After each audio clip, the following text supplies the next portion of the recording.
Hello everyone, welcome back to this week's Technical Insights. The major economic news that happened last week was the Friday US non-farm payroll numbers. The latest November job data showed that payrolls climbed by 227,000 last month, slightly better than expected, but not as hot as to deter the Fed from cutting rates again later this month. The consensus was for a 220,000 increase according to a survey compiled by Bloomberg. The unemployment rate, meanwhile, rose to 4.2% from October 4.1%, which was what the market had expected. The S&P 500 and the Nasdaq Composite Index closed at an all-time high on Friday, riding on the strong job growth data as official data showed the US economy added more jobs than expected in November. The technology-heavy Nasdaq Composite Index actually rose by 0.81% on Friday to 19,859 points, while the S&P 500 gained 0.25% to 6,090 points. The Dow Jones Index meanwhile fell on Friday by 0.28% to 44,642 points. Consumer discretionary led the gainers among the sectors, while the energy sector saw the biggest drop. On a weekly basis, the Nasdaq Composite Index was the best performer, jumping 3.34%, while the S&P 500 also increased close to 1%. The Dow Jones Index meanwhile dropped 0.6%. Lululemon shares, which jumped nearly 16%, was the best performer on the S&P 500 and the Nasdaq Composite Index. The athletic apparel and footwear company last Thursday logged stronger than expected fiscal third quarter results as it benefited from the momentum in the international markets. But United Health shares fell by 5.1%, the steepest decline on the Dow Jones Index and the S&P 500.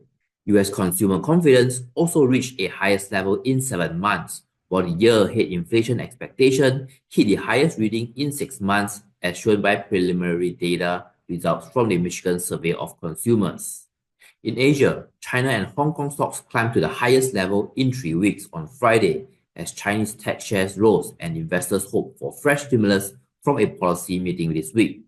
Hong Kong Hang Seng Index advanced 1.56% on Friday, touching its highest level in 3 weeks, while the Hang Seng Tech Index rose 2.16% for a second consecutive winning week to close at 4,464 points. Both Goldman Sachs and Morgan Stanley stated that the PBOC will cut its main policy rate by 40 basis points next year, the largest reduction in a decade, and added fuel to the rebound in the Hong Kong indices. Expectations for fresh policy support are also building ahead of the Central Economic Work Conference, which will set the agenda and target for China economy next year, 2025. Risk appetite also rose to a high in China's stock market, with outstanding margin financing or leveraged stock bets hitting a 9-year high of 1.85 trillion yuan last week. Chinese investors should still be cautious ahead of the Chinese CPI and PPI numbers, which will be reviewed next week. SenseTime Group surged 14.8% after completing a reorganization that aims to embrace the AI era in the Hong Kong tech rally.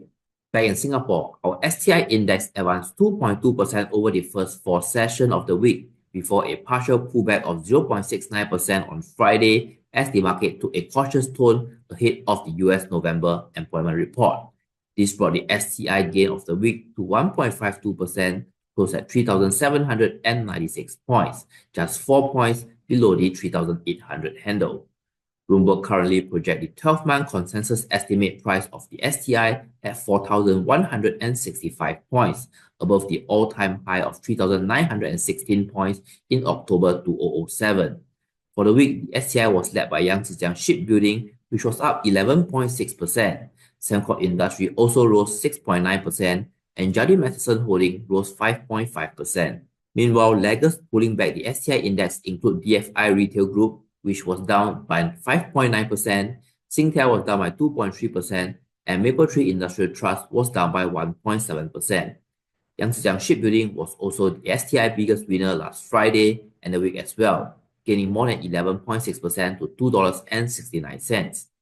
Bloomberg consensus estimate 12-month target price for YangZiJiang is now at $3.25, with all 8 analysts maintaining a buy rating as of last Friday.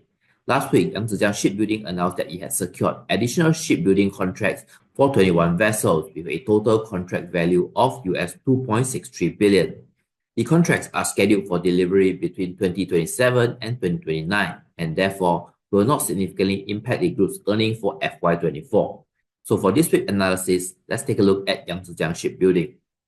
Last Friday, YangZiJiang share price rose by 5 cents or 1.89% to close at $2.69. For the week, the YangZiJiang share price was up more than 11%, as you can see over here. The previous time that we covered YangZiJiang ShipBuilding was somewhere over here on the 17th of September video. You can click on the link around this video to rewatch that video again on our YouTube channel. During then, we noted that YangZiJiang ShipBuilding order win signaled strong revenue stream and their order momentum is likely to continue into FY 2028. Most analysts noted that the stock continues to offer healthy upside from the current levels, riding on the industry upcycle. Bloomberg consensus estimate 12-month target price for YangZiJiang has now risen to $3.25. We concluded previously that the 20 days moving average, which was the green line that you see here, and the 50 days moving average, which is the blue line, at $2.47 and $2.43 respectively, were the support and accumulation levels, with the target price at the 31st July high of $2.75.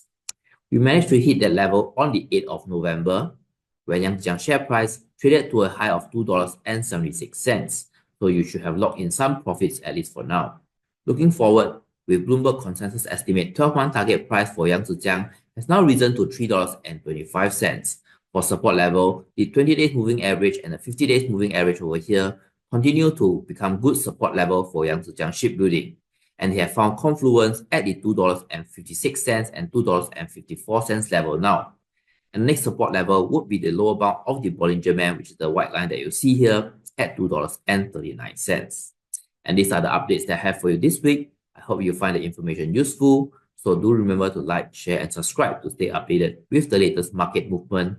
And I'll see you again next week in the next Technical Insights.